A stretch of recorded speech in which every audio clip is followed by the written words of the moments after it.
Sur le pont légèrement verglacé de Tara, on se prépare. Bonnets, bottes et gants ont fait leur apparition.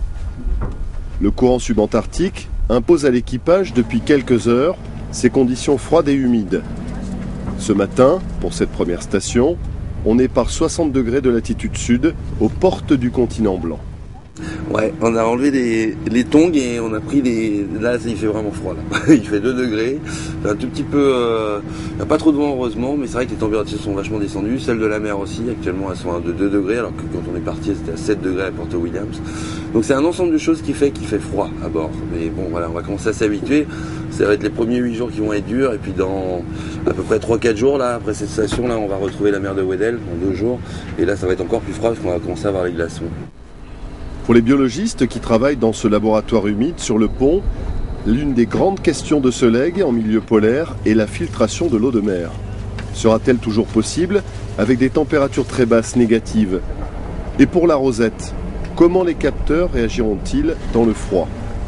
Avec un tel changement de climat, c'est une nouvelle aventure scientifique qui commence pour Tara Océan. Tout risque de se boucher assez rapidement et surtout le sol va devenir assez glissant. Donc là, s'il y a de la houle, ça risque d'être un peu plus technique.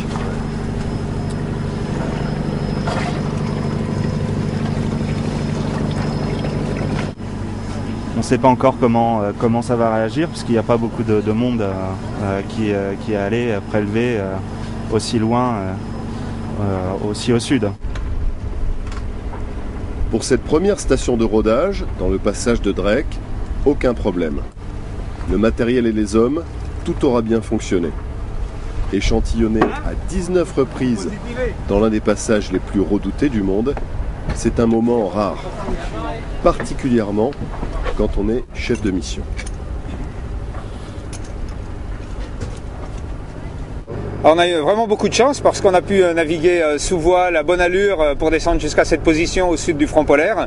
Et là, on est déjà dans des eaux assez froides, hein, on est à moins de 2 degrés.